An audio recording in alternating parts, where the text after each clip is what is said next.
Hello guys, welcome back to my channel. ఈరోజు ఒక video రావాలి, కానీ కొన్ని ఐడియాలు వేసాను అనమాట.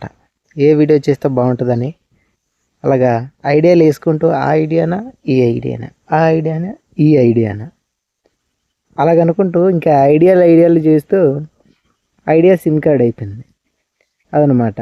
అటు లేక ఇటు లేక మధ్యలో పోయిందనమాట. సో పెద్దలు అంటారు కదా, సో పడవకి అటువైపునే ఉండు లేదా ఒడ్డుకైనా ఉండు, అంతేగాని పడవకి ఒడ్డుకి ఒక కాలు పక్కన పెడితే మధ్యలో పడతాం అంటారు కదా. సో అట్లా జరిగిందనమాట. అలా మంటలో కలిసిపోయిందనమాట ఈరోజు వీడియో. అది గైస్. సో ఏదైతే మనకు ముందు ఐడియా వస్తుందో సో ఆ ఐడియాతో ప్రొసీడ్ అయిపోవాలి, అంతేగాని ఇది ఏదో అనుకుంటే ఇలాగే అవుతుంది అనమాట. సో అలా జరిగింది. అందుకని ఈరోజు ఫుల్ వీడియో అయితే మా ఛానల్లో రాలేదు. సో నెక్స్ట్ వీక్ అనమాట మన ఛానల్ క్యాంపింగ్ వీడియో వస్తాను అనమాట. So let's get ready. Okay guys, మరో క్యాంపింగ్ వీడియోతో మళ్ళీ కలుద్దాం. అంతా సెలవు, టేక్ కేర్, బాయ్ బాయ్. ఈరోజు అలా మంట కలిసిపోయింది అనమాట. బాయ్.